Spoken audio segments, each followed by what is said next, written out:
So I'll keep it brief, and thank you very much to all of the commentators on my talk. It's very privileged to have such illustrious names commenting.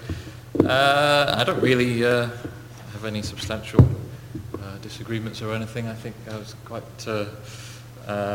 pleased that everybody seemed to be complimenting the ideas that I presented rather than disagreeing. There may be a function of the kind of audience and the open-minded people that you invited to comment, but yeah, very grateful. So Ava was talking about developmental systems theory and culture as a system and interactions between elements.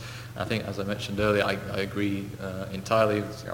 I think that's a worthwhile approach.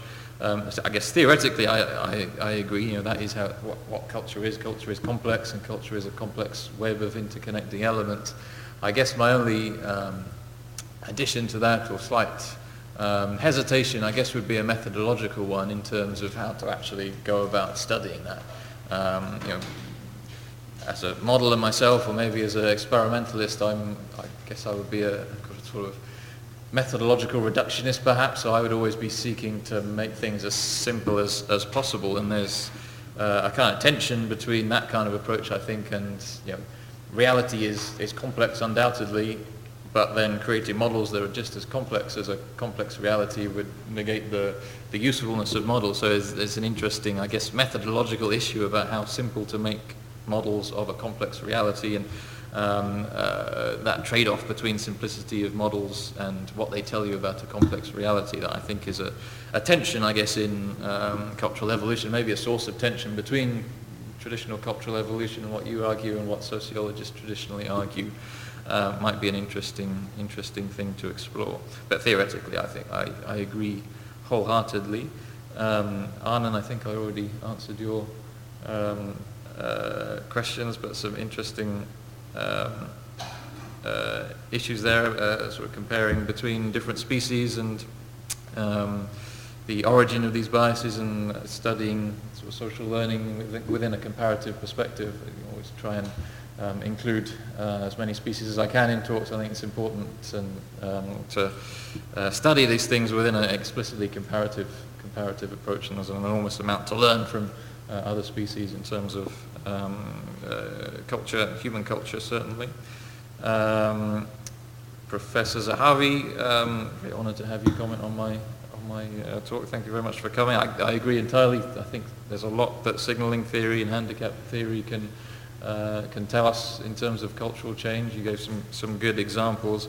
I guess prestige bias was the most obvious link that sprung to my mind, this idea that we copy prestigious people who have acquired social status, acquired their prestige almost from being extremely knowledgeable, and you can see, so Joseph Henrich has this idea of prestige. It's a way of showing off, it's a way of exhibiting your knowledge, and other people pay deference to experts, kind of social deference to experts, and they become prestigious because they have expertise, because other people are almost buying access to their high quality knowledge, and you get interesting runaway selection kind of processes that you wouldn't get if there weren't this sort of showing off social element to that.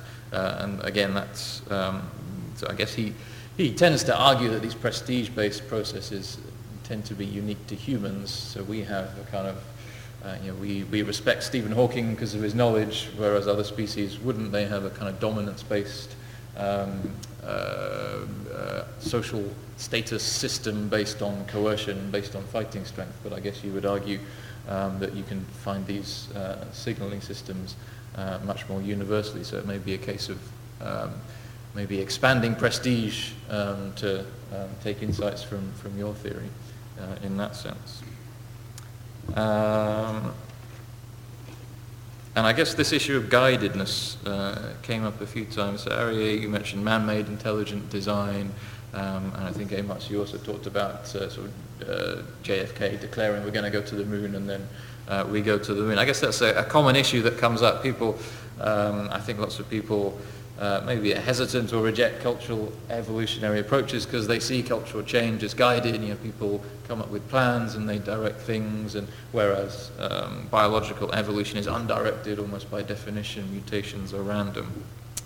I think maybe this partly comes from a function of our egocentricity, perhaps. I think people give people a lot more credit for directing cultural change than I think is actually the case. If there's any historians of science or technology in the audience, if you look at the history of science and technology, it's far less guided and far less planned and directed as we would imagine. A long list of inventions that were, or discoveries that were made through serendipity, or penicillin and Velcro and Teflon and natural selection. We just saw Darwin happened to be reading Malthus for fun, and then chanced across everything came together almost by serendipity. It favors a prepared mind. You have to have the building blocks, but just wanting to solve a particular problem doesn't actually explain anything. I guess I feel maybe it's talking as a psychologist, but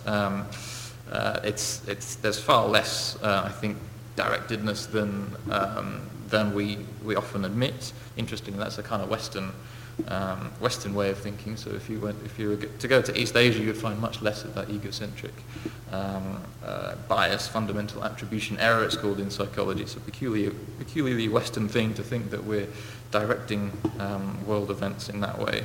But even if there is sort of guided change, I guess I don't really see that as a problem. I mean, it's not a mystical or supernatural process. I think as long as you can study creativity and planning using scientific methods, as we do in psychology, these are just things to insert into the models to explain cultural change more accurately. So I've never really seen the directedness as a huge problem, as many other people have.